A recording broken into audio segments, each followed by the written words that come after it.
morning or mid-morning. Hope everybody's doing well today. As he said, my name is Lepora Menifee. Great to be here. Huge fan of HCI, which I think is really the best source for intellectual capital, tied to talent management and human capital. So great to be here. Great session that Barbara discussed. And I'm going to be discussing some of the same elements from a deeper perspective on succession planning. And she really dived into that change piece, which is really huge today. So we're going to talk a lot about succession planning. It's a lot of meat here, so I encourage you also to download the presentation. I know HCI does a great job as far as providing those presentations after the discussions today. So the first thing I want to do is share with you our organization analysis model. The reason why this is important, because this is the perspective that we come from, and also the model and perspective that I would encourage you to use, if not this exactly, but something that is holistic. So when you're looking at changing your succession planning or any other type of process or strategy, you want to look at it from a perspective that is holistic. If you change the strategy, that means you also have to take into account the culture as far as how is this vision, how is this decision going to actually manifest through behavior. Looking at what technology is going to support it. What are the processes? For example, are there too many steps, which can lead to reducing the speed, slowing things down, or not enough steps, which can also be inaccurate or insufficient. So essentially, you want to ensure that it's a comprehensive, systematic approach. What we want to focus on today is quite a few things. First and foremost, we want to identify how to keep our best and brightest, specifically by developing them and focusing on succession planning in an effective way. How are we integrating succession planning with talent management? Are we doing that in a way that is intentional and holistic within our organizations? And are we developing leaders not just for today, what we need to get done today in our businesses or in the past, but are we developing leaders for tomorrow's needs? That's essentially most important as we move in a very fast-paced and changing environment, much faster than it's ever been before. And overall, what I do is challenge you today to go back and challenge your leaders to examine succession planning and basically say, hey, is there something that we can do differently, that we can do better, if nothing else? So we're going to focus on specifically what is the burning platform. In the HR arena and the talent management arena, we've been talking about succession planning for decades. But all of a sudden, it's not just important to HR. Now it's also important to the CEOs and the senior leaders, which is great news for us, but it's an interesting question as to why now. We're going to look a little bit at past practices in succession planning, but talk a lot more about what we're doing today, and even more importantly, I would argue, what do we need to do in the future?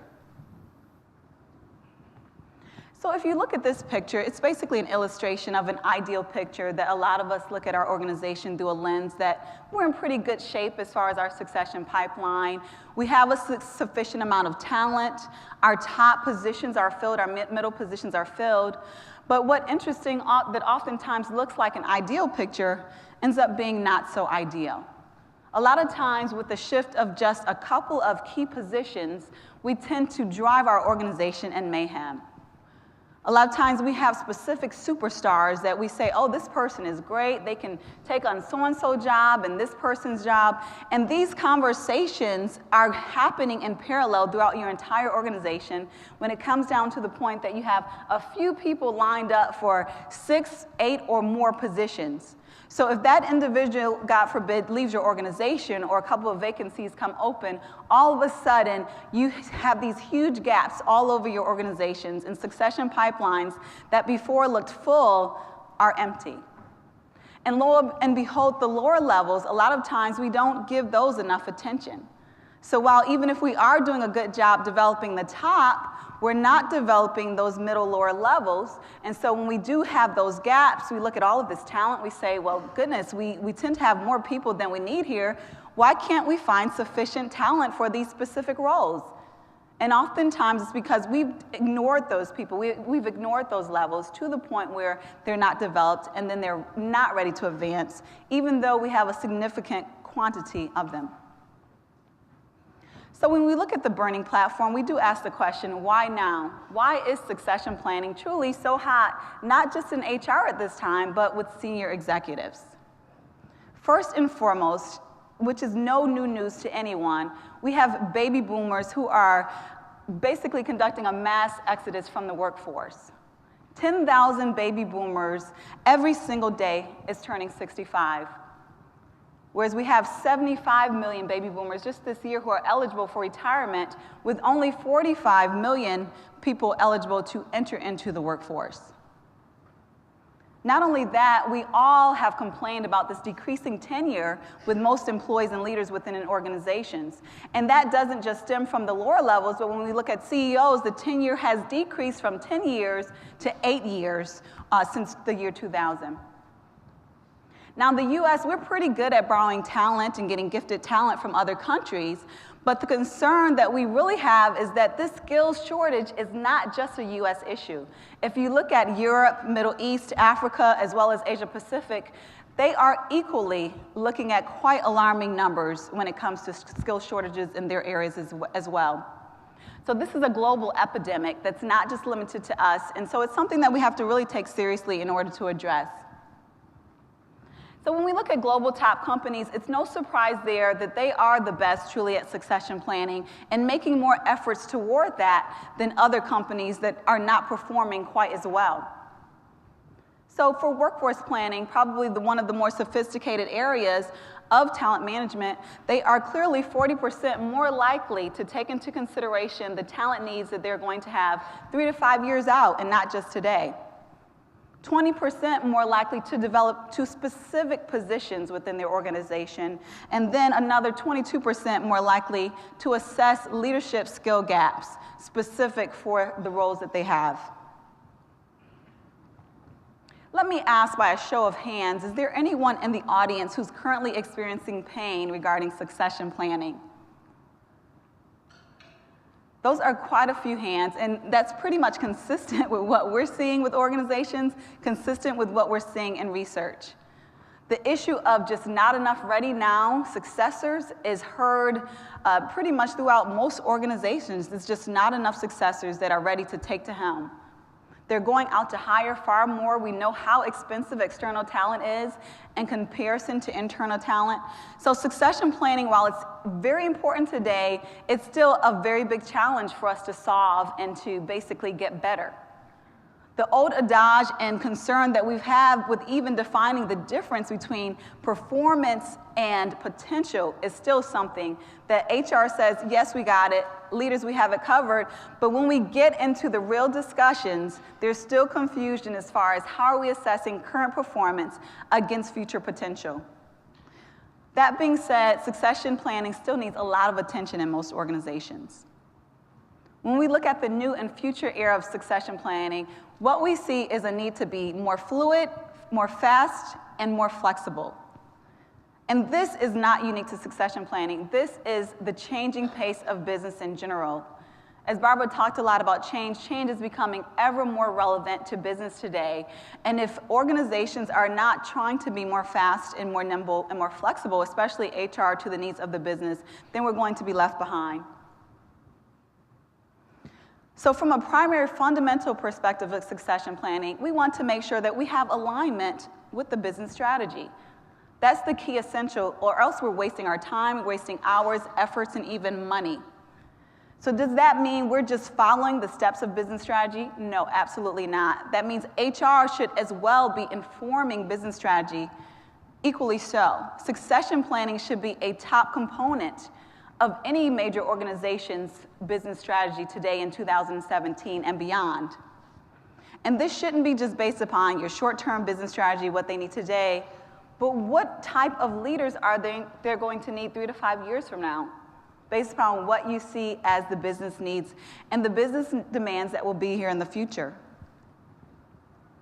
No surprise here that the practices of the global top companies are far more aligned with global business strategy for succession planning than other companies.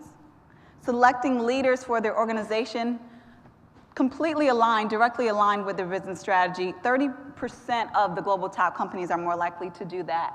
Assessing leaders for top positions, again, 30% are more likely to tie that to their global business strategy. So there's a central need to ensure that succession planning is not just operating alone in an island, but very closely tied to the business holistically. So we talk about leadership accountability. It's interesting when we talk about accountability in the organization, a lot of times we're shy. I know HR is often shy to address leadership accountability specifically. But this is essential to being successful in succession planning and development. If I ask you with most of your organization who owns succession planning, many people will say, well, the leaders do. They're responsible for developing their succession pipelines and maintaining them. But in fact, most organizations, HR owns succession planning. Even when it comes to having the leaders at the table, oftentimes, a lot of times, HRBPs are making the decisions regarding the direction that the employees are going to take or what leaders are going to succeed.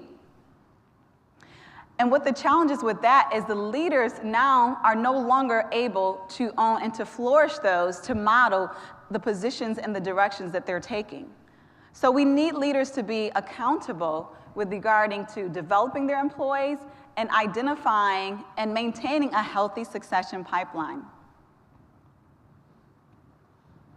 The lack of executive sponsorship is the #1 barrier to development. And I know with the organizations that I've worked with, and you probably see this in your own organization, when it comes to getting down to providing feedback and development, it gets harder oftentimes the higher up you go. Because there's this assumption that the higher the position, the better the performance. Whereas really the higher the position, the more major implications there are for error and mistakes. So therefore, it's very important that we focus that development on that higher level as well as we do on the lower levels.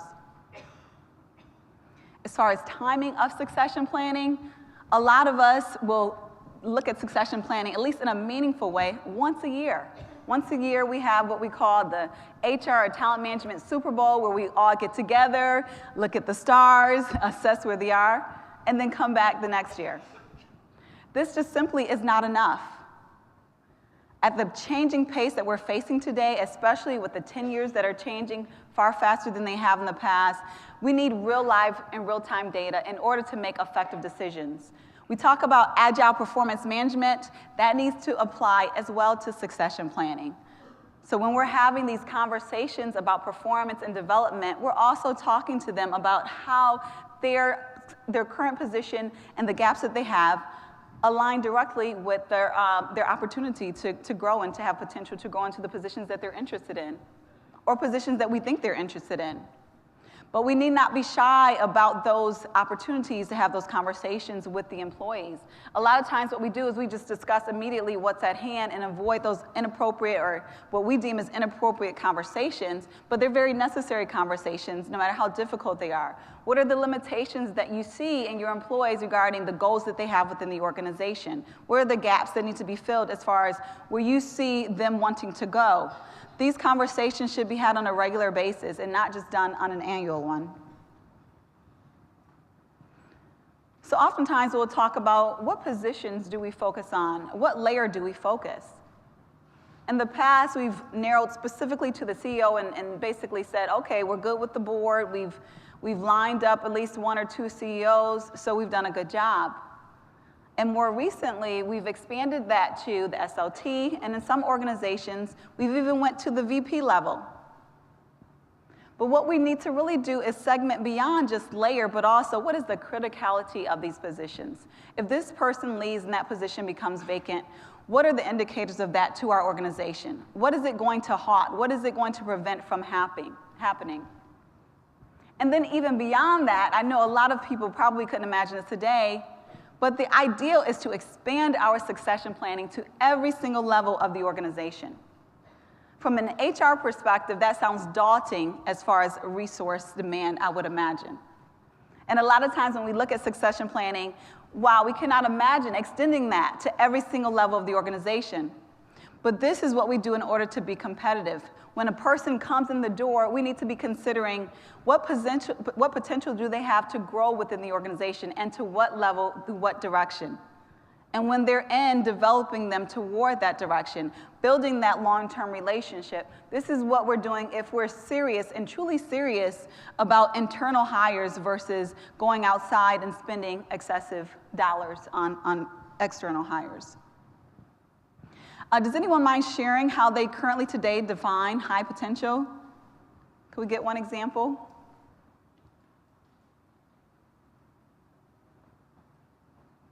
Okay, it's a shy group, okay. I can give you an example. Sure. We use the A3E2 model, so we're looking at ability, aspiration, learning agility, engagement, and emotional intelligence. That's excellent, excellent. Thank you for sharing. In the past, we didn't really do much analysis as far as how we're engaging potential, how we're assessing potential. It was based largely about, well, this person is smart, they have a great personality. And today we see models more similar to what she's saying from the perspective of looking specifically at the ability. I would say aspiration is also a very common one, not just the position that I think you'll be great at, but also I want to know from you, well, what position would you actually want? Not assuming that you would even want that promotion to, say, a senior vice president without having that conversation first and foremost and understanding, well, what are your career goals that you want short-term and long-term? These are not assumptions that we should assume that are going to stay the same. Just because someone may want a role this year, that complete desire may change, do a transformational shift a year from now, depending on what changes have happened in their life, career or personally. But what we see in the future, which I was great to hear her say, was agility, a focus on learning agility. This is something that is becoming more and more common as far as a focus, not just for HR, but CEOs and senior leaders, because the world is changing at such a fast pace. It's no longer good to just be good at what you're doing today or even what you need to do a year from now.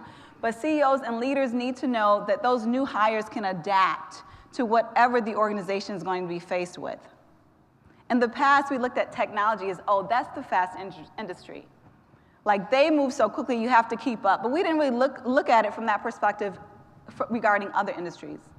Now all businesses are vulnerable to change and the challenge to keep up or to become outdated. So what we're looking at is a focus on agility, not just agility for the ability to adapt sake, but also the ability to drive change as a leader. Not only can you adapt, but can you also drive change from the people who are following you? That is going to be essential in the future world, and it also already is in today's world.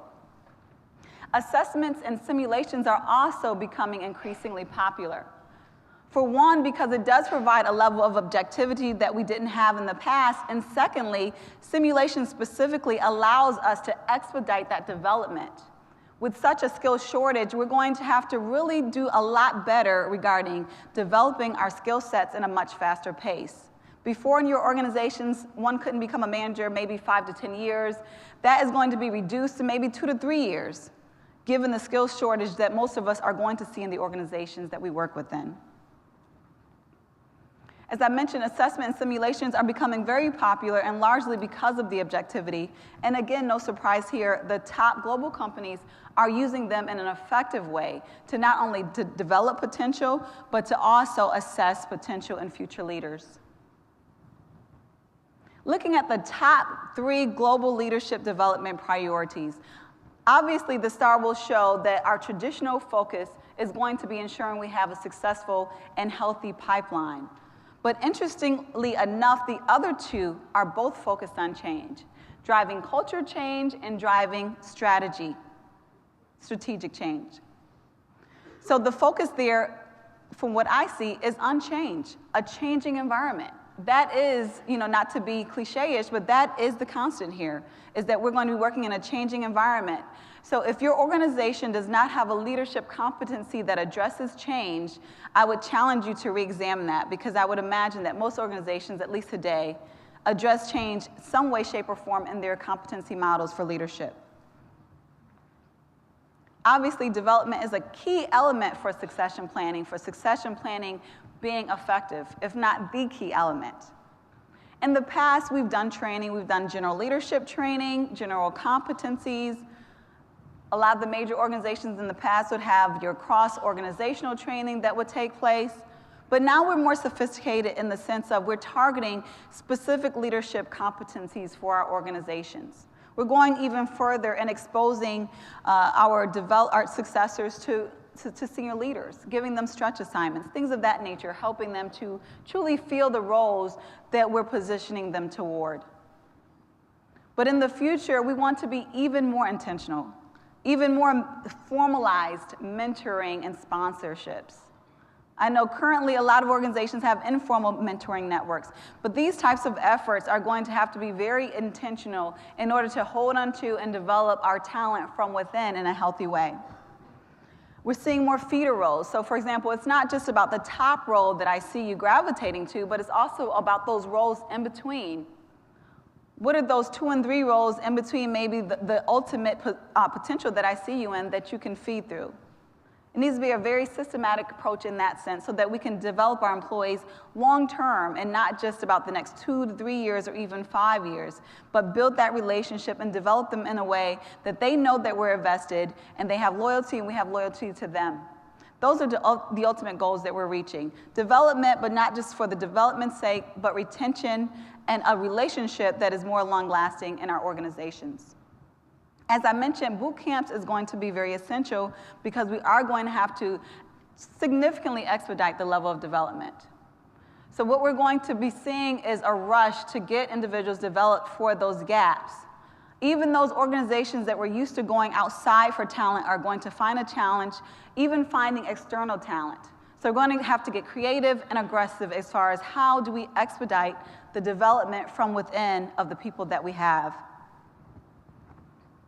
As we see here, there's 57% of executive leaders who do coaching and providing feedback. And then I'll jump to the bottom number, 34% provide exposure to senior executives. I thought that number was very low. 34% provide successors exposure to senior executives, and these are the people who you expect to take the reins. They need to see and be able to visualize what the model looks like. We look at the number 57%, well, 57% alone, that sounds like a big number. But when we look at the fact of 43% of senior executives not providing coaching and feedback, that is very alarming for these very large organizations, or organizational roles rather, that have a tremendous impact.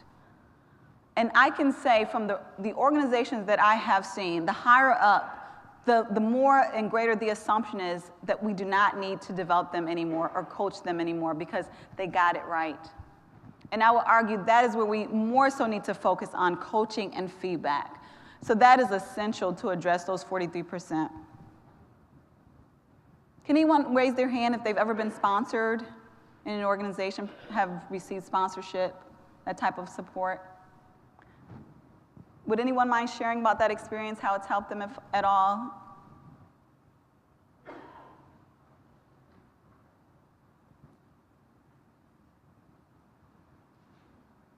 Hi. Early on in my career, I'd say probably 5 to 7 years after college, I had someone actually approach me and asked if they could be my sponsor.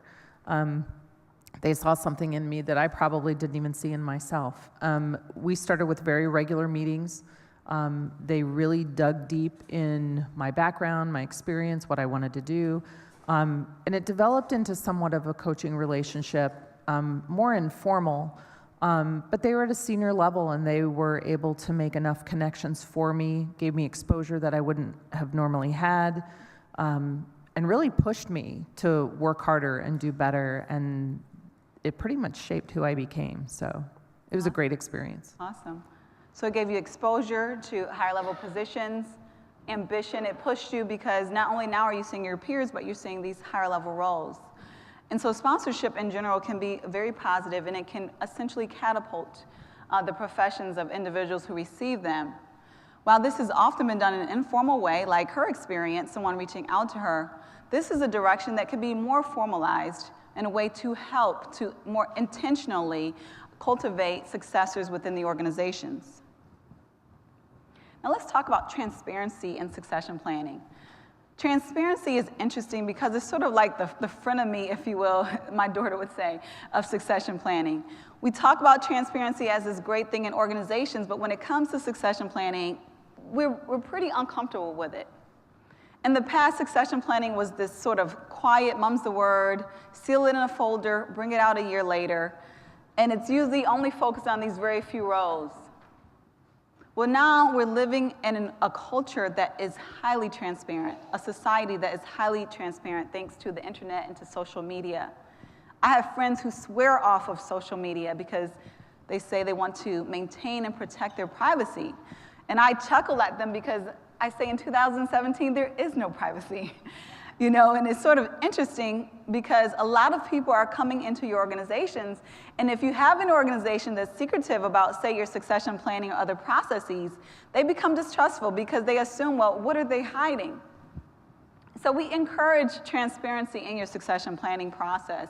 And it's not just about telling your stars, hey, you're doing great, we have great plans for you, but it's also about having those difficult conversations with employees, saying, hey, I know you want that director level role, but this is the gaps that I see between where you are and there. These are the things that you would need to have to do and accomplish. And being quite frank so that they can align their careers accordingly or align their efforts, their developmental efforts accordingly. So transparency can be very helpful, not just in helping organizations to develop employees, but also in a fair way helping employees to find the right fit for them within the organization or other spaces. There are various ways that transparency can help your organization overall. First and foremost, providing that clarity that employees need, that leaders need in order to be on the same page.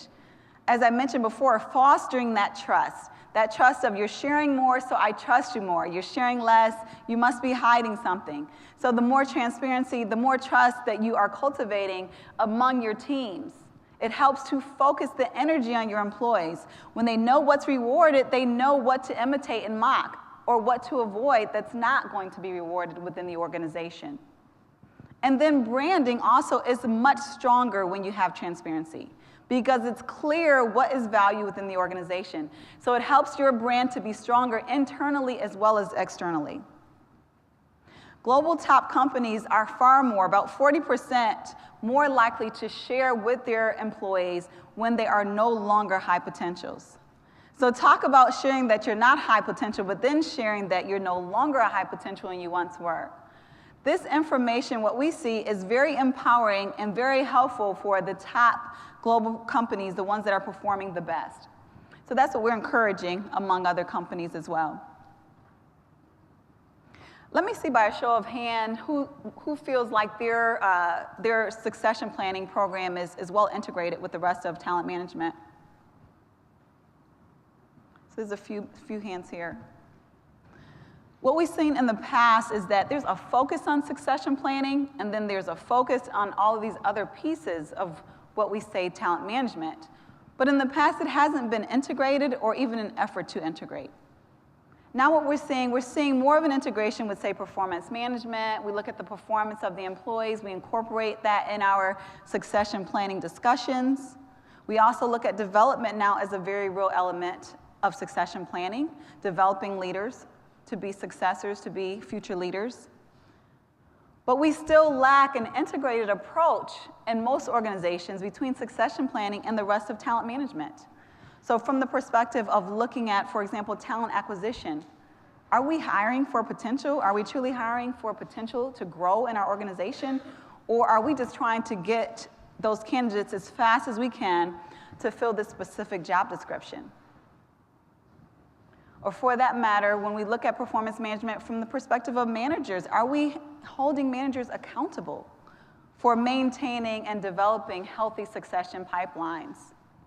These are different ways that we can ensure that there's integration with the rest of talent management.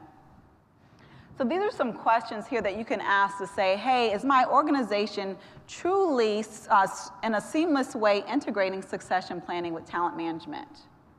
When we're onboarding people, are we truly focused on building a relationship so that they can become loyal and stay? Are we focusing on relationship building when we're bringing people into our organizations? Talent acquisition, are they not just hiring to fill these current roles, but are they even going as far as building external pools, external relationships with needs that we will have in the future? Do we know what our needs are going to be, say, 3 years from now and beyond this year? Do we care? Do we know why our best people are leaving our organization? Do we know why they're staying? These are different elements we want to focus on to ensure that we are looking at succession planning from a holistic, comprehensive manner so that we can be most effective. Diversity. Are we targeting diversity in an effective way when it comes to succession planning? Currently today, most organizations have a stated desire to increase diversity at their organizations. And most organizations are measuring diversity from the perspective of, say, percentage of ethnic minorities, percentage of females, of those who are differently abled. But an intentional approach is required in order to significantly increase that level of diversity. We talked about mentorships and sponsorships. Utilizing those as tools and ways to increase diversity has been effective for many organizations. Requiring diverse slates. So as a leader, if I receive repeatedly homogeneous slates for my talent acquisition, well, I'm going to challenge talent acquisition to say, hey, I need to see more diversity in the slates that I'm receiving of candidates. Or if you're a talent acquisition leader saying, well, yes, speed is great, but maybe we can add a day or two to ensure that we have more diverse candidate slates. And it's especially important to not just use, and this will go into another conversation or another discussion in the next slide, but to not just use metrics that are lag measures, but also lead measures. Because we not just want to report reactive information, but we also want to be more proactive and more preventive regarding the efforts that we take. So metrics, in the past, HR hasn't been the most popular when it came to metrics. Most of us today, we have a significant number of metrics that we use in our shops, but oftentimes the metrics that we use are more from a reactive perspective. They're more reporting what has happened. So what we see is a direction to be more proactive, to look at those metrics that are going to help us to say, hey, shape what's in the future. So instead of, say, looking at how many successors we've lost this year, we're looking at the retention risk of our potential successors to say, well, we need to do something about it because there's apparently a high retention risk among them. So there's a direction to be more forecasting, more proactive, and more shaping regarding what our future behavior and performance is for the organizations. So overall, what we're saying is that succession planning is well worth the effort. As we can see, there's a very comprehensive level of responsibility that comes with succession planning. It touches many elements, various responsibilities between HR, leaders, and other components of the organization in order to do it in a comprehensive manner. But what we know, there is significant benefit. We have employees, leaders who actually want to stay with our organization because we're paying attention to them, we're developing them. We have increased retention for that reason, lowering hiring costs. It's a win-win when it comes to succession planning done right within your organization. Now I have a couple of minutes for questions if anyone has any. Thank you. Oh, yes. Hi, thank you for the presentation, by the way. This is excellent. I was curious, in your organization, how were you able to make the shift for business leaders that succession planning is not an HR-owned process, but rather a business-owned process? Can you talk a little bit more about that, please? Absolutely. He wants to know, how do you make the shift from more of an HR process to a business-owned process? First and foremost, it's not overnight. So be very candid in that. I'll give you the quicker answer and then go into the longer answer. The quicker answer from my perspective, which I haven't seen in all the organizations that I've worked with, is accountability. Truly making it a part of MBOs, making it a part of what they're measured and evaluated against and rewarded. That's the fastest way to get buy-in. I'm holding you accountable for the development of your leaders. I'm holding you accountable for this percentage of your succession pipeline being green, for example. To me, that's the fastest way to do it. But there are other elements to get there. First and foremost, education. You have to ensure that your leaders have the capacity.